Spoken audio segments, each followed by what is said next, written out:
नमस्कार, मैं हूं पीएस त्रिपाठी और आप देख रहे हैं हमारा विशेष कार्यक्रम सितारे हमारे। आप सभी दर्शकों का इस कार्यक्रम में स्वागत है।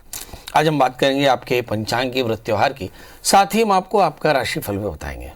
आज हम चर्चा करेंगे कि आखिर आप टाल मटोल की आदत से कैसे बाहर आ सकते हैं। जी, आप सोचते होंगे कि काम को कल पर टालना एक सामान्य घटना है। बिल्कुल नहीं। अगर हम इस बात को बहुत गंभीरता से देखें तो ये एक ज्योतिषीय व्यवधान है जिसका संकेत आपकी जन्म कुंडली में होता है। तो इसके बारे में जानने के लिए हमें अपनी कुंडली देखनी होगी, कुंडली से समाधान करना होगा। तो आज इसी पर चर्चा करेंगे कि ये किस कारण होता है और इसका समाधान क्या है। इसके अलावा आपके फ़ोन कॉल्स होंगे, आप सीधे फ़ोन करके अपने प्रश्न पूछ सकते हैं। हमारा फ़ोन नंबर है 0771400877। आपसे आधे घंटे तक लगातार ये फ़ोन लाइन खुली रहेगी और हमें आपके फ़ोन का इंतज़ार रहेगा। तो चलिए कार्यक्रम की शुरुआत करते हैं और जानते हैं आज का पंचांग। आज शुभ संवत 2077 शक 1942, सूर्य दक्षिणायन का, आश्विन महीने के कृष्ण पक्ष की षष्ठी तिथि है और दिन बुधवार।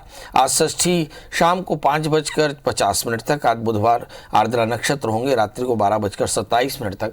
आज चंद्रमा वृषभ राशि में होंगे। आज का राहु काल 11:51 से 1:19 तक होगा।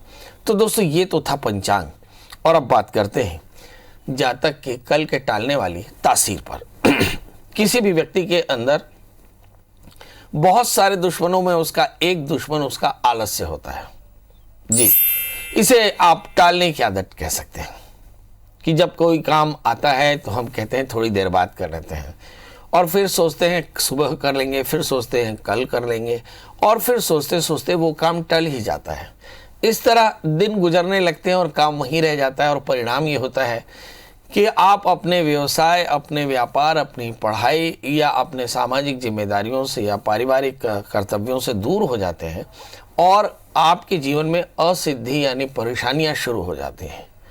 बड़ा प्रश्न क्या है कि आखिर ये होता क्यों है। तो आइए हम देखते हैं कि यदि आपकी जन्म कुंडली में शुक्र की दशा चल रही हो, राहु की दशा चल रही हो या फिर तृतीय, छठे, आठवें, 12वें बैठ जाए, राहु जैसे पापक ग्रहों से आक्रांत हो जाए या फिर चंद्रमा राहु जैसे ग्रहों से आक्रांत हो जाए, सूर्य राहु जैसे ग्रहों से आक्रांत हो जाए, या तृतीयेश, पंचमेश, एकादशेश या भाग्येश राहु जैसे ग्रहों से आक्रांत होकर के छठे, आठवें, 12वें बैठ जाए, तो ऐसा मान सकते हैं कि हमारे जीवन में व्यवधान होंगे। और ये व्यवधान कई तरह से हो सकते हैं। हो सकता है कि हम अपने समय को दोस्तों के साथ किल करते हों, सोशल मीडिया में बहुत ज़्यादा रहने के कारण किल करते हों, या फिर सोते ही रहते हों, या किसी प्रकार का व्यसन करते हों। असल में ये सारे के सारे व्यसन हैं। तो ऐसी स्थिति में क्या करना चाहिए? समाधान तो ये है कि ऐसी स्थिति में करना क्या चाहिए। तो इसे लिखा है कि मन एव मनुष्याणाम कारणम बंध मोक्षयो। सबसे पहला काम स्वाध्याय करना चाहिए, दूसरा काम सत्संग करना चाहिए, फिर तीसरा काम दान करना चाहिए, चौथा काम यज्ञ करना चाहिए और पांचवा काम भगवान के नाम का संकीर्तन करना चाहिए। ये 5 काम तो आपको अनिवार्य रूप से अपने जीवन को ठीक करने के लिए, जीवन को निर्बाधित करने के लिए आवश्यक है। और फिर दूसरा प्रश्न है कि जिस तरह के ग्रहों की दशाएं चल रही हों उन ग्रह दशाओं की शांति करानी चाहिए। और तीसरी बात यह है कि भगवान सूर्य को अर्घ देना चाहिए। भगवान के सूर्य को अर्घ देने से सभी प्रकार के आलस्य और अज्ञानता से मुक्ति मिलती है। गणपति का पूजन करना चाहिए, गणपति अथर्वशीर्ष का पाठ करना चाहिए। ऐसा करने से बच्चों के जीवन में इस प्रकार के टालने वाली आलस्य की परिस्थितियां बाहर होती हैं और वो लगातार प्रयास करने की स्थिति में आ पाते हैं। चलिए, तो ये तो हमने बताया कि अगर टालने की आदत हो तो कैसे ठीक करें। अब 12 राशियों का सफर शुरू करते हैं। देखते हैं कि राहु का असन 12 राशियों में किन राशियों पर है। बात करते हैं मेष यानी अरीस की। इस राशि वाले जातकों के लिए देखते हैं कि आज इनके साथ क्या है, कि क्या ये बात कल पर टालने वाले हैं। जी, इस राशि पर एक ग्रह ऐसा बैठा है जिसके चलते इनके स्वभाव में कल पर टालने की आदत आ सकती है। इनका जन्मलग्न मेष है और जिनकी राशि इस समय चंद्रमा जो है वृषभ राशि में बैठे हैं, तो चंद्रमा राहु से आक्रांत है। इसके चलते थोड़ा सा आलस्य जनरेट होता है। मंगल 12वें स्थान में है, ऊर्जा की थोड़ी सी कमी हो सकती है और तृतीय 7वें स्थान में है और सप्तमेश 6ठे स्थान में है। कुल मिलाकर बताते हैं कि कहीं अच्छे दोस्तों की कमी, बहुत ज़्यादा फैंटेसी, निर्णय लेने में परेशानी। तो इस राशि वाले जातकों के लिए सलाह क्या दी? राहु के मंत्रों का जप करें, भगवान शिव का अभिषेक करें और काले तिल का दान करें तो सब कुछ बेहतर होगा। बात कर लेते हैं दोस्तों वृषभ यानी टॉरस की। इस राशि में विलंब के लक्षण पूरे दिखाई पड़ते हैं। जैसे लग्न में तृतीय चंद्रमा लग्न में राहु से आक्रांत होकर बैठे, यही चर्चा की कि तीसरा, पांचवा, 11वां या 12वां, 9वां या 11वां इन स्थान के स्वामी कभी भी राहु जैसे ग्रहों से आक्रांत हो जाए तो क्या करना चाहिए। तो फिर ऐसी स्थिति में चाहिए कि ये अपने आप को निर्णय लेने में एकदम तत्पर रहें। और दूसरी बात यह है कि अपने अनुशासित रहें, मतलब अपना डिसिप्लिन बनाएं, समय पर खाएं, समय पर सोएं, समय पर अपना काम कर लें। तीसरी बात दिखाई पड़ती है इस राशि में कि मंगल इस समय 11वें स्थान में है। तो इस राशि वाले जातकों के लिए हम देखते हैं कि ऊर्जा बहुत बढ़िया है, मगर कहीं ऊर्जा का इस्तेमाल कम हो रहा है। अगर हम बृहस्पति देखें 8वें स्थान में बेवजह के विवाद दिखाई पड़ते हैं। भाग्य स्थान में शनि है। अच्छी बात यह है कि सब कुछ के बाद अपॉर्चुनिटी हमारे पास बहुत बढ़िया है। करना क्या चाहिए, तो इस राशि में चाहिए कि ये चंद्रमा को अर्घ दें और साथ में सौभाग्य सामग्री का दान करें और चंद्रमा की पूजा करें तो ये आज का दिन बेहतर होगा। बात कर लेते हैं दोस्तों मिथुन राशि की। क्या इस राशि में भी इसी तरह का आलस्य दिखाई पड़ता है? एक तो कोरोना के कारण ये आलस्य है, परंतु जब चंद्रमा राहु से आक्रांत हो जाए तो भी आलस्य बढ़ सकता है। तो इस राशि वाले जातकों के लिए देखना यह होगा कि 12वें स्थान में पड़े हुए चंद्रमा मन को और बुद्धि को दोनों को ही आलसी बना सकते हैं। इस समय 7वें स्थान में बृहस्पति, अच्छे दोस्तों के साथ प्रयास करने से फायदा होगा, मगर विवादों से बचकर रहना होगा। यात्राएं अगर होती तो यात्राओं को टाला जा सकता है। खर्चों पर थोड़ा सा नियंत्रण करें। क्या करें जिससे आज का दिन बेहतर हो? करें छोटा सा उपाय, छाया पात्र में तेल का दान करें और साथ में दत्तात्रेय मंत्र का नित्य जप करें। भगवान दत्तात्रेय की पूजा करने से फायदा होगा। बात कर लेते हैं दोस्तों कर्क यानी कैंसर की, जिसके स्वामी चंद्रमा इस समय 11वें स्थान में राहु से आक्रांत। इस राशि में भी भ्रम और आलस्य बहुत ज्यादा हो सकता है, पर अच्छी बात यह है कि 7वें स्थान में शनि है। इन्हें भी अच्छे दोस्तों का साथ मिलने वाला है। यहाँ पर तीसरे स्थान में सूर्य है और चौथे स्थान में बुध है। थोड़ी पारिवारिक जिम्मेदारियां ज्यादा हैं। तो इस राशि वाले जातकों के लिए करना क्या चाहिए? तो तांबे की अंगूठी धारण करें और साथ में मंगल के मंत्र का जप करें, गुड़ का दान करें तो आज का दिन बेहतर होगा। बात कर लेते हैं दोस्तों सिंह राशि की। अब सिंह राशि वाले जातकों के लिए देखते हैं कि लग्नेश धन स्थान में है, तीसरे स्थान में बुध है, लग्न में ही शुक्र है। इस राशि में भी आलस्य बहुत ज्यादा हो सकता है क्योंकि तृतीय शुक्र लग्न में बैठे, केंद्र में सिंह राशि के शुक्र अच्छा फल नहीं देते। फिर ऐसी स्थिति में देखें राहु की स्थिति, राहु दशम स्थान में और चौथे स्थान में केतु बैठे हैं, जिसका मतलब ये होता है कि यस वर्क प्लेस में भी हम बहुत अच्छा एफर्ट नहीं डाल रहे। तो क्या करना चाहिए? तो इस राशि वाले जातकों के लिए चाहिए कि ये केतु के मंत्र का जप करें, लहसुनिया धारण करें और साथ में गाय को आहार दें तो सब कुछ बेहतर होगा। बात कर लेते हैं दोस्तों कन्या राशि की। इस राशि में राहु और चंद्रमा पहुंचते हैं भाग्य स्थान में और ये कहीं एकादशेष है। फिर आलस्य की यही स्थिति दिखाई पड़ती है। लग्न में पड़े हुए हैं इस समय सूर्य 12वें स्थान में, शुक्र और धन स्थान में बुध, जो बताते हैं कि आपकी अर्थव्यवस्था ठीक है। चौथे स्थान के बृहस्पति आपके परिवार की परिस्थितियां बेहतर रखते हैं। 5वें स्थान के शनि संतान को लेकर के भी परेशानियों को कम कर सकते हैं, मगर एकादशी चंद्रमा जब राहु भाग्य स्थान में आ जाए तो रूटीन में हमारे निर्णय में बहुत आलस्य आ जाता है। ये एक चिंता की बात है। एक और अच्छी बात यह कि 7वें स्थान में मंगल है। लाइफ पार्टनर का सहयोग बहुत शानदार मिलने वाला है। क्या करना चाहिए? तो सुंदर कच्चे दूध से भगवान सूर्य को अर्घ दें। कच्चे दूध का प्रसाद भगवती महामाया में चढ़ाएं और साथ में दुर्गा चालीसा का पाठ करें, दुर्गा स्तुति का पाठ करें तो आज का दिन बेहतर होगा। बात कर लेते हैं दोस्तों तुला यानी लिब्रा की। इस राशि वाले जातकों के लिए देखते हैं कि इस समय राहु 8वें स्थान में चंद्रमा से आक्रांत होकर बैठे, मतलब इस राशि में चंद्रमा राहु का बहुत बुरा प्रभाव दिखाई पड़ता है। तो इस राशि वाले जातकों को सलाह क्या है? तो पहली सलाह तो यही है कि ये अपने रूटीन में कॉन्शियस रहें। लग्न में बुध पढ़ें, सेंसिबिलिटी अच्छी, मगर 12वें स्थान में सूर्य है। रूटीन में आपके खर्चे थोड़े से ज्यादा हो सकते हैं। तीसरे स्थान में बृहस्पति, मेंटल कंडीशन अच्छी है, फैमिली की कंडीशन अच्छी क्योंकि शनि चौथे स्थान में है। मंगल इस समय 6ठे स्थान में बैठे हैं। सप्तमेश मंगल 6ठे स्थान में हो तो मतलब खुद के स्वास्थ्य या फिर लाइफ पार्टनर के स्वास्थ्य या प्रॉपर्टी के डिस्प्यूट की संभावनाएं बन सकती हैं, खासकर उस समय जब 8वें स्थान में चंद्रमा राहु बैठे हैं। करना क्या चाहिए? तो मुझे ऐसा लगता है कि दत्तात्रेय कवच का पाठ करें, सूर्य को अर्घ दें, खीर खिलाएं तो आज का दिन बेहतर होगा। अब बात कर लेते हैं दोस्तों वृश्चिक राशि की। इस राशि में भी क्या कुछ गड़बड़ है? आइए देखते हैं।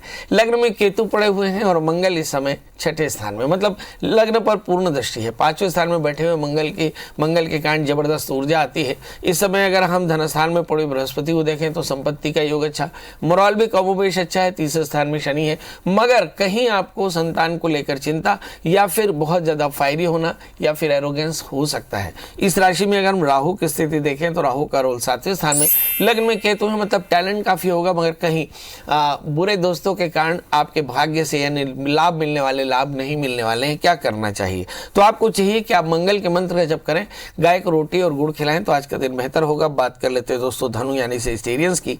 इस राशि में लग्न में बृहस्पति धन स्थान में शनि बैठे हैं, जिसका मतलब होता है कि शरीर और संपत्ति ठीक है। इस समय अगर हम मीन राशि यानी चौथे स्थान में मंगल को देखें तो सामाजिक प्रतिष्ठा भी बढ़िया है। 10वें स्थान में पड़े हुए सूर्य को देखें तो वर्क प्लेस में अवसर अच्छे हैं, और साथ में 11वें स्थान में बुध को देखें तो ऐसा लगता है भाग्य आपके अनुकूल है। इस राशि में कुछ बुरा भी है। चंद्रमा और राहु देखें, चंद्रमा राहु इस समय एग्जैक्टली 5वें स्थान में बैठे हैं, वृषभ राशि में होकर के बैठे हैं 6ठे स्थान में, जिसके चलते ऋण रोग व्याधि शत्रुता की चिंता ज़्यादा व्याप सकती है। क्या करना चाहिए? तो महामाया के दर्शन करें, महामाया की पूजा करें, दुर्गा स्तुति का पाठ करें, खीर का दान करें तो आज का दिन बेहतर होगा। बात कर लेते हैं दोस्तों मकर यानी कि कैप्रिकॉर्न्स की। इस राशि में शनि अपनी जगह पर है, मतलब आपकी स्थिति अच्छी है। शारीरिक धन स्थान में बृहस्पति है, मतलब संपत्ति के योगों में कोई तकलीफ नहीं आती। तीसरे स्थान में मंगल है। यहाँ पर देखने की चीज़ है कि लग्न में शनि की पूर्ण दृष्टि मंगल बहुत ज़्यादा आतुर और बहुत ज़्यादा फायरी हो सकते हैं, एरोगेंट हो सकते हैं। इससे अपने आप को बचाकर चलना होगा। राहु देखें 5वें स्थान में चंद्रमा के साथ में राहु, ये सप्तमेश है। ये लाइफ पार्टनर की सेहत में थोड़ी सी परेशानी और आपकी सेहत में भरम दे सकते हैं। करना क्या चाहिए कि आपको चाहिए कि गणपति का पूजन करें, हरि मूंग का दान करें तो आज का दिन बेहतर होगा। बात कर लेते हैं दोस्तों कुंभ राशि की, जिसके स्वामी शनि 12वें स्थान में, जिसका मतलब कि शरीर की हानि और आकस्मिक हानि से बचना होगा। इस समय अगर हम मीन राशि में पड़े हुए मंगल को देखें तो इस राशि में संपत्ति के योग बेहतर है। 5वें स्थान में शुक्र देखें तो ऐसा लगता है कि कुछ अच्छे दोस्तों के कारण कुछ बढ़िया काम हो सकते हैं। सप्तमेश 6ठे स्थान में लाइफ पार्टनर की सेहत अच्छी नहीं, और अष्टमेश जो है अष्टमेश जो है वो भाग्य स्थान में बैठे हैं। तो मुझे ऐसा लगता है कि बहुत अधिक सप्तमेश फिर भाग्य स्थान में बैठे हैं, जिसका मतलब होता है कि तुला राशि में कुछ अच्छे दोस्तों का साथ मिलेगा। भागदौड़ के बाद में कुछ बड़े लाभ मिलने की संभावनाएं बन सकती हैं। इस राशि में करना क्या चाहिए? तो सबसे पहले तो भगवान शिव का पूजन करें, घड़े का दान करें, राहु के मंत्रों का जप करें। सूक्ष्म जीवों के लिए मतलब 1 मुट्ठी शक्कर 1 मुट्ठी आटा किसी पीपल के पेड़ के नीचे रखकर दिन की शुरुआत करें तो दिन होगा बेहतर। अब बात कर लेते हैं दोस्तों मीन राशि की। इस राशि में मंगल बैठे हैं, 11वें स्थान में शनि, 10वें स्थान में बृहस्पति बैठे हैं। मतलब कुल मिलाकर के ऊर्जा भी अच्छी, आय भी अच्छा, वर्क प्लेस भी अच्छा। 7वें स्थान में सूर्य बैठे, अच्छे दोस्त भी अच्छे। सप्तमेश बुध 8वें स्थान में है। लाइफ पार्टनर की सेहत ठीक नहीं, 5वें स्थान में पड़े हुए हैं। शुक्र जो बताते हैं कि ऋण की चिंता हो सकती है, रोग की चिंता हो सकती है। करना क्या चाहिए? तो कहते हैं शिवो जल प्रियम, तो भगवान शिव को जल का अभिषेक करें और साथ में भगवान को सुंदर बेलपत्र चढ़ाएं और बड़ों का आशीष लें तो आज का दिन बेहतर होगा। तो दोस्तों ये तो था एक मेष से लेकर मीन का। साथ इस वक्त नम्रता जी जुड़ी है। नम्रता जी आपका बहुत बहुत स्वागत है, बताइए क्या जानना चाहती हैं? जी सर, मुझे जानना था कि मुझे जॉब कब लगेगी और मेरा जीवन कब सुधरेगा, मेरी शादी की लाइफ। आपकी डेट ऑफ बर्थ, टाइम और प्लेस बता दें। जी मेरा डेट ऑफ बर्थ है 30/6/97 और समय बता दें। समय रात्रि में 9:30 बजे। और जन्म स्थान बता दें। ये महाराष्ट्र में अंतोरली। अच्छा, ये कहाँ पड़ता है अंदाजा? छिंदवाड़ा, नागपुर? नहीं, छिंदवाड़ा जलगांव टाइप, जलगांव के इधर, मतलब बुरहानपुर के आसपास। हाँ, बुरहानपुर के आसपास। जी बताइए क्या जानना चाहती हैं? शादी और करियर कैसा रहेगा? चलिए आइए देखते हैं। सीधा आपका जन्म लग्न मकर है, लग्न में बृहस्पति है। एक प्रश्न ये है कि नौकरी लगेगी कब? 20 नवंबर से 20 अप्रैल के बीच में नौकरी लगेगी।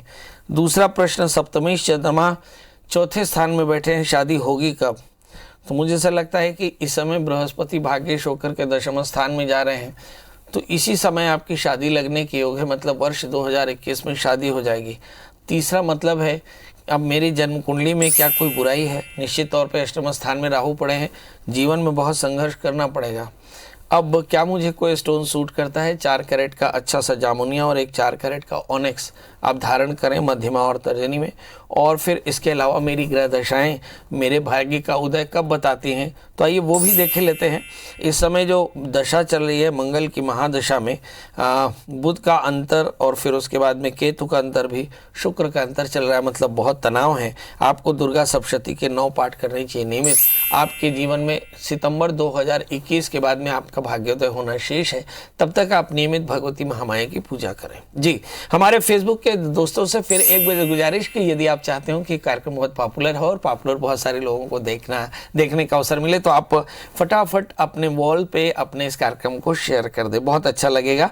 और इसके बाद हमारे साथ अनूप जी जुड़ चुके हैं। अनूप जी, आपका बहुत बहुत स्वागत है। बताइए क्या जानना चाहते हैं? पंडित जी नमस्कार। जी नमस्कार। मेरा 2 प्रश्न है। हाँ, एक मेरे मामा के बारे में और एक मेरे बारे में। आप 2 में से एक टॉस कर लीजिए और जिसको टॉस करके पा रहे हैं उनका एक जवाब ले लीजिए, और एक जवाब आप फेसबुक में जाकर के लिख लीजिए, वहां पे मैं आपका दूसरा जवाब दे दूंगा। फटाफट आप अपने बारे में बता दें, डेट ऑफ बर्थ, टाइम और प्लेस। 1987 का जन्म है मेरे मामा का, 2 बजे रात का। तारीख बताएं धीरे धीरे। तारीख नहीं पता, साल पता है। नहीं तो आप अपनी बता दीजिए, तारीख जरूरी है, उसके बिना नहीं हो सकता। 21 तारीख, 21 जुलाई 2 बजे रात का। 2000 नहीं, 1987। 21 जुलाई 1987। हाँ, और समय? 2 बजे। और जन्म स्थान? उत्तर प्रदेश, देवरिया। जी बताइए क्या जानना चाहते हैं? उनका घर कब बनेगा हैं? उनका घर कब बनेगा और शादी कब होगा? चलिए आइए देखते हैं शादी कब लगेगा, घर कब बनेगा। शादी लगने में क्या प्रॉब्लम है, घर आने में क्या प्रॉब्लम है। ये जिसका जन्म कुंडली है उसका जन्म लग्न वृषभ है और उसकी राशि भी वृषभ है। यदि गोचर के नज़रिए से देखें तो शनि भाग्येश होकर के भाग्य स्थान में है, मतलब आने वाले 1.5 वर्ष के भीतर घर और शादी दोनों ही हो जाएगी। और दूसरा प्रश्न ये है कि क्या इस वक्त समय अच्छा है? बिल्कुल नहीं। नवंबर 2020 के बाद में भाग्योदय होना है और बहुत जल्दी इनका घर और शादी दोनों हो जाएगी। बड़ा प्रश्न है कि शादी में परेशानी है, शादी से पहले अर्क विवाह कराइएगा क्योंकि 7वें स्थान में शनि है। जी, तो अब हम चर्चा कर रहे थे कि क्या अच्छा होता है यदि हम अपने आलस्य को त्याग दें तो हमारे जीवन में सब प्रकार की समृद्धि मिल सकती है। समृद्धि मिलने के लिए जीवन में 2 चीज़ों की बड़ी आवश्यकता है, एक आपके जीवन में अनुशासन, दूसरा आज्ञा पालन। और इन दोनों के बाद में फिर भगवान की कृपा होनी चाहिए, बड़ों की कृपा होनी चाहिए, थोड़ा सा ध्यान, थोड़ा स्वाध्याय, थोड़ा यज्ञ, और इसके बाद में आपके साथ में मंत्र का जप। अगर ये 5 चीज़ों का सहयोग रहे तो निश्चित तौर पर आप बेहतर हो सकते हैं। तो अब आपसे विदा लेना है, फेसबुक के मित्रों से भी विदा लेना है, इस वादे के साथ कि हम फिर हाजिर होंगे आपके प्रश्नों के जवाब के साथ। जाइएगा नहीं, जल्द लौटते छोटे से ब्रेक के बाद।